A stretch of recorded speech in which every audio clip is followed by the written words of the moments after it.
šiandien fotkino ne tik fotografai, šiandien fotkino visi. Visi galvoja, kad tai išties žvaigždžių žvaigždės vaikšto, jūs atrodo fantastiškai, kaip ant žurnalo viršelio.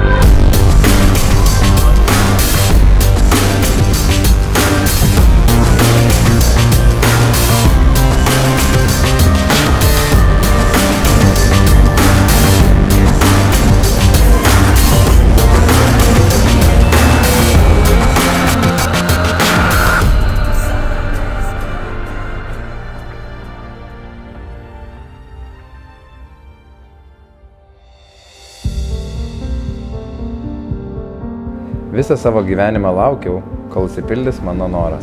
Ir išaušo ta diena. Mėlyje tikintieji, šiuose Dievo namuose susirinkome iškilmėms, čia Edvinas ir Ugnė pradės savo šeimos gyvenimą.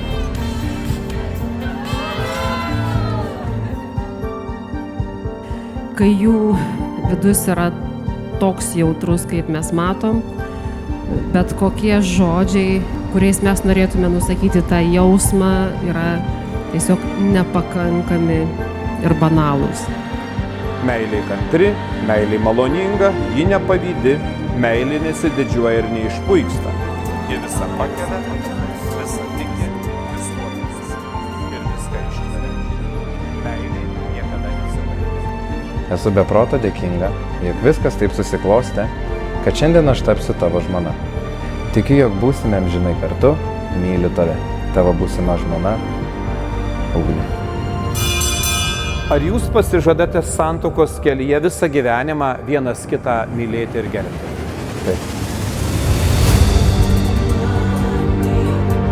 Likimas jums dovanojo vienas kitą, o jūs vienas kitam dovanojate savo meilę ir sprendimą būti kartu visą savo gyvenimą. Tegul būna kuo daugiau akimirkų, kai norisi, kad laikas sustotų. Tegul būna pakankamai šypsenų vienas kitam, palaikymo žodžių ir jaukių apkabinimų. Būkite laimingi. Ir visada žinokite, kad meilė niekada nesibaigia. Linkiu jums gražios šeimyninės ateities, kai sulauksite 20 metų.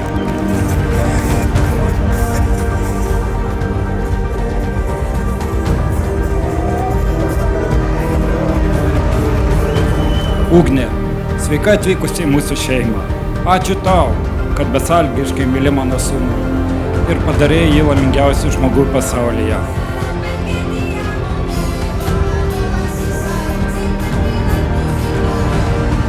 Ir visus čia esančius tepalaimina visagalis Dievas Tėvas ir Sūnus ir Šventoji Dvasia. Tau tereikia papust su aušra ir palikti širdį šiek tiek vietos. Man tereikia užmigti su tavim.